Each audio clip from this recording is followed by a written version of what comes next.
Assalamu alaikum masu sauraro, barkanmu da warhaka, barkanmu da sake saduwa a cikin wannan shiri namu na labaran duniya. Dan takarar jam'iyyar hamayya wato Peter Obi mai wakiltar jam'iyyar Labour Party ya fito karara ya bayyana wa BBC cewa lallai shine wanda ya lashe zaben da aka gabatar a makon da ya gabata. Ga cikakkun labaran bi da bi. Dan takarar da tun lokacin da aka kare maganar zaɓe bai fito ya ce komai ba, sai a daidai wannan lokacin ya fito karara ya bayanin cewa lallai shine wanda ya lashe wannan zaben da aka gudanar.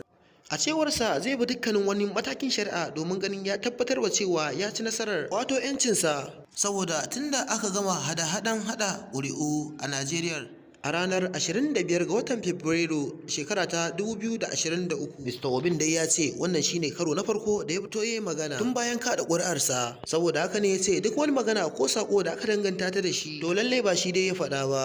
Dan takarar shugaban ƙasar da na Labour Party ya ce har yanzu yana nan kan bakansa na ganin ya samar da sabuwar Najeriya, sannan ya yi kira ga dukkan 'yan ƙasan kada su kasa gwiwa ko su karaya, su tabbatar sun fito an dama da su a wurin zaben gwamnoni da na 'yan majalisar dokoki da za a yi a ranar 11 ga watan Maris. Mr. Obin ya ce ba wata haɗaka da yake da wata jam'iyya a yanzu, amma yana tare da dukkanin 'yan Najeriya da ransu ya ɓaci kuma suka damu da yadda sakamakon zaben ya kasance a Najeriya. A ta wani bangaren kuma za ku ji dan takarar shugaban ƙasa a ƙarƙashin jam'iyyar PDP wato Atiku Abubakar ya gana da ƙungiyar masu sa ido wato Commonwealth zaben shugaban ƙasar Najeriya wanda ya gabata a makon da ya wuce. Amma abin tambaya nan shi ma Atiku Abubakar din ya kai ƙara ne akan bai yarda da hukuncin da INEC din ta yanke bane, koko menene dalilin da yasa ya kai musu ziyara na musamman. Amma dai mu dai ko da yaushe muna bibiya mu gani shin menene dalilin da yasa suke aikata wayannan abubuwa haka. To dai koma menene dai mu dai fatan mu Allah ka zaunar da Najeriya lafiya, sannan Allah ka ba jagaban wato Bola Ahmad Tinubu ikon rike Najeriya da kyau,